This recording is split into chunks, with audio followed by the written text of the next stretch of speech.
minutes from now. This comes after Italians voted down his reforms in a referendum over the weekend.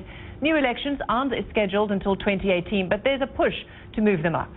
And some analysts suspect social media played a role in the outcome of the vote in Italy. Beppe Grillo's Five-Star Movement used the platform to motivate voters against the proposal. However, some of what was shared via social media was plain fake, misleading.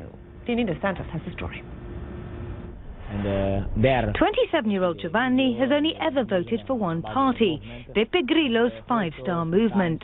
So this is the page of the Five-Star Movement, and where I put like. For millennials like these, swelling the ranks of Italian populism, the party's vast online presence is a big draw. And to capture their attention, its media machine must deliver.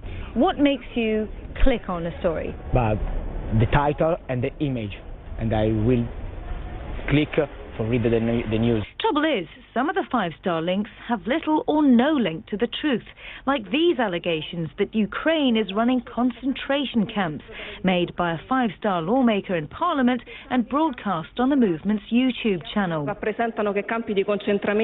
And this claim that the US is funding the trafficking of migrants to Italy, made by the popular pro-Five-Star blog Zezze. There's no proof of either of these stories being true, but both were widely shared.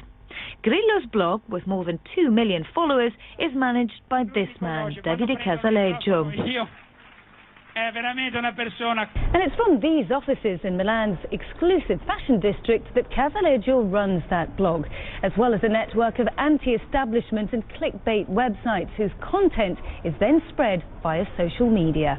Also at the same address, a linked organisation set up to source party funds, which runs the official Five-Star Movement blog, a site which has also run false articles.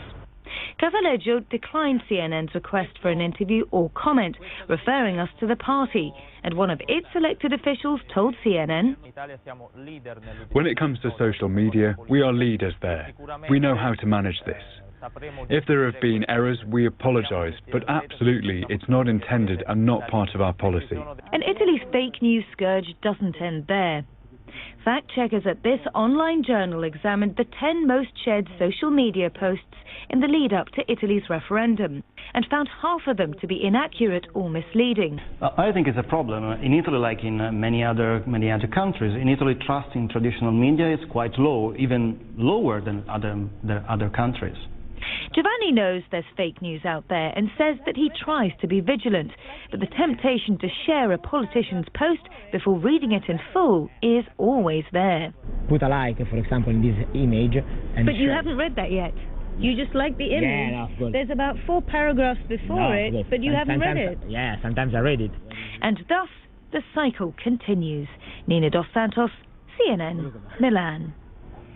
You're watching the International Desk. We'll take a look at a Japanese tech giant that is vowing to invest tens of billions of dollars in the US. We'll take a closer look at the SoftBank deal and if Trump deserves the credit.